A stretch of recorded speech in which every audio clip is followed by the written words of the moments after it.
지진이 발생했고 꽤 흔들렸습니다. 전북 부안이었고요. 규모가 4.8의 지진이었습니다. 지금도 여진이 계속 이어지고 있습니다. 부안뿐 아니라 전국 곳곳에 진동을 느꼈다는 신고가 그리고 또 제보가 계속 이어지고 있습니다. 취재기자 연결해서 자세히 알아보겠습니다. 오정권 기자.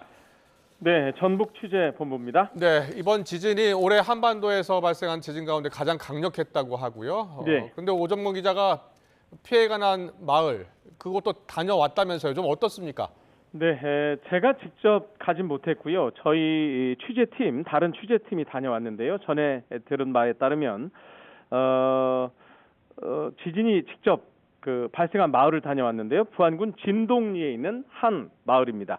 이 마을에서 약 8km 아래 지하에서 지진이 난 것으로 추정이 되고 있는데요. 마을을 돌아보니까 일부 시설물 피해도 확인할 수 있었습니다. 담장이 이번 지진으로 무너진 것도 확인할 수 있었고요. 벽돌이 떨어져서 깨진 파편이 바닥에 널브러져 있는 것도 확인할 수 있었습니다. 담장이 한쪽으로 기운 모습도 보였습니다. 저희 취재팀이 육안으로 또 보시는 것처럼 이렇게 드론을 활용해서 촬영을 해봤는데요. 담장은 추가로 무너질 수 있을 정도로 불안정한 상태를 보였습니다. 저희 취재팀이 또 마을을 전체적으로 둘러보니까 지진 이후에 코피가 나거나 어지럼증을 느꼈다는 이야기도 들을 수 있었는데요.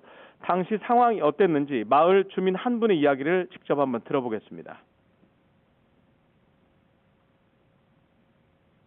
저도 막 머리가 어지럽거든요. 조금 전까지도. 근데 아버님 이제 코피 좀 나시고 몸이 좀 안 좋으신데 갖고 코 막고 계세요. 갑자기 코피가 나시더래요. 네, 들으신 것처럼 아버님이 코피가 났다는 얘기인데요. 오늘 지진은 아침 8시 26분에 발생했습니다. 지금까지 진동을 느꼈다는 신고가 전국 각지에서 300건 넘게 접수됐는데 다행히 인명피해는 없다고 합니다.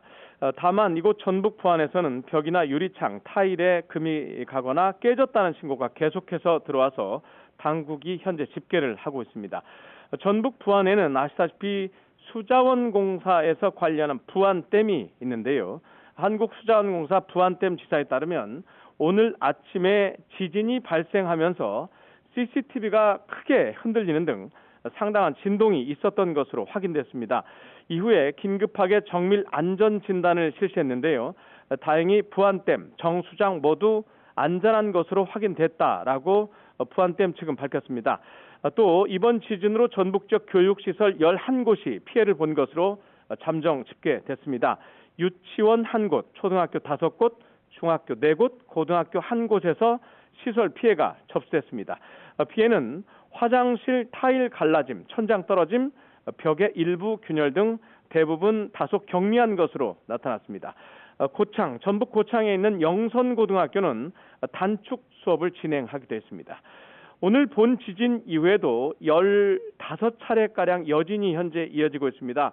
그 가운데서도 낮 1시 55분에 발생한 규모 3.1의 지진 같은 경우에는 강도가 다소 세서 지진을 느꼈다는 유감 신고가 다시 이어지기도 했는데요. 이처럼 여진이 이어지면서 지역 주민들과 재난당국은 계속해서 긴장의 끈을 놓지 않고 있습니다. 이번 지진은 전북에서 지진을 관측하기 시작한 지난 1978년 이후에 전북에서 발생한 최대 규모의 지진으로 지금 기록되고 있습니다. 지금까지 전북 취재본부에서 YTN 오정권입니다.